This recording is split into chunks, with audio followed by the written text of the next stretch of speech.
প্রয়াগরাজের ত্রিবেণী সঙ্গমে মহাকুম্ভের অমৃত স্নানে যেন জনসমুদ্র। বিশ্বজুড়ে হিন্দুদের মহামিলন ক্ষেত্রে পরিণত হয়েছে প্রয়াগরাজ। দেশের পুণ্যার্থীদের পাশাপাশি সুদূর ইসরায়েল থেকেও ভিড় জমিয়েছেন পুণ্যার্থীরা। প্রধানমন্ত্রী নরেন্দ্র মোদী বলেছিলেন একতার মহাযজ্ঞ মহাকুম্ভ। এবার সেই ছবি ধরা পড়ছে এই মহাকুম্ভে। সুদূর ইসরায়েল থেকে এসেছেন এত সাধারণ মানুষ এবং ভক্ত। আমি ছবি দেখানোর চেষ্টা করব। তারা এসেছেন এবং মহাকুম্ভে পবিত্র স্নান করবেন এবং মহারাজদের সঙ্গে তারা কথা বলছেন, আলাপচারিতা করছেন এবং তারা জানতে চাইছেন যে এই যে মহাকুম্ভে হিন্দুত্ব এবং তাদের যে আবেগ, তাদের যে সৃষ্টি, তাদের যে কৃষ্টি সবকিছু বুঝতে চাইছেন। ইসরায়েল থেকে সুদূর এসেছেন। ম্যাডাম कैसे लग रहा है? नमस्ते। अच्छा लग रहा है, ग्रुप बहुत खुश है, बहुत सेटिस्फाइड है, शांत है, बहुत अच्छा है, ध्यानम जैसे। आपका हिंदी भी बहुत अच्छा है। मेरा हिंदी अच्छा नहीं है क्योंकि मैं बंगाली हूँ। मेरा गुरु जी बंगाल में है। बंगाल में? बंगाल आपने गया है? उत्तरपाड़ा। हाँ, उत्तरपाड़ा कलकत्ता के पास में है। दक्षिणामूर्ति। आप गए हैं बंगाल? गई थी बहुत बार। बंगाल कैसे है? बहुत अच्छा लगता है। সোমবার পবিত্র পৌষ পূর্ণিমা স্নানের মাধ্যমে শুরু হয়ে গিয়েছে কুম্ভমেলা।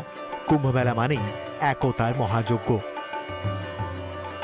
মহাকুম্ভের মহা অমৃত স্নানের জন্য প্রয়াগরাজ যেন বিশ্ব হিন্দুদের মিলন ক্ষেত্রে পরিণত হয়েছে। গোটা পৃথিবী থেকে, গোটা বাংলা থেকে, গোটা দেশ থেকে যে সন্ন্যাসীরা আসছেন, যারা বাড়ি ছেড়ে দিয়ে, সংসার ছেড়ে দিয়ে সন্ন্যাস ধর্ম গ্রহণ করেছেন, তারা এই মুহূর্তে এসেছেন এবং তাদেরকে বিশেষভাবে আপ্যায়ন করার জন্য ব্যবস্থা করা হয়েছে। এই মুহূর্তে সেই ছবি রিপাবলিক বাংলায় সরাসরি আমরা এক্সক্লুসিভলি আমার ভিডিও জার্নালিস্ট প্রণয় তুলে ধরছে। এটা শ্রী মহানির্বাণী আখড়া। এখানে কমসে কম ডেলি 2000 সন্ন্যাসীকে ভান্ডারা করা হয় সকালে এবং দুপুরে। এখানে সমস্ত নাগা সাধুদের ভান্ডারা এবং খুব আনন্দের সহকারে তারা আসে এবং সুশৃঙ্খলভাবে ভান্ডারায় তারা খাওয়া দাওয়া করে।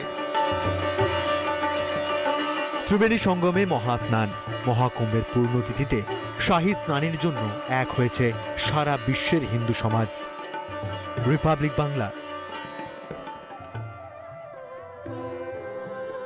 সন্তু, আজকে প্রয়াগরাজে যেভাবে মানুষের ঢল নেমেছে, যেভাবে ভক্তদের উন্মাদনা লক্ষ্য করা যাচ্ছে, তাতে একটা জিনিস পরিষ্কার, একটা বিষয় একেবারেই পরিষ্কার হয়ে যাচ্ছে, গোটা দেশের গন্তব্য আজ শুধুমাত্রই প্রয়াগরাজ।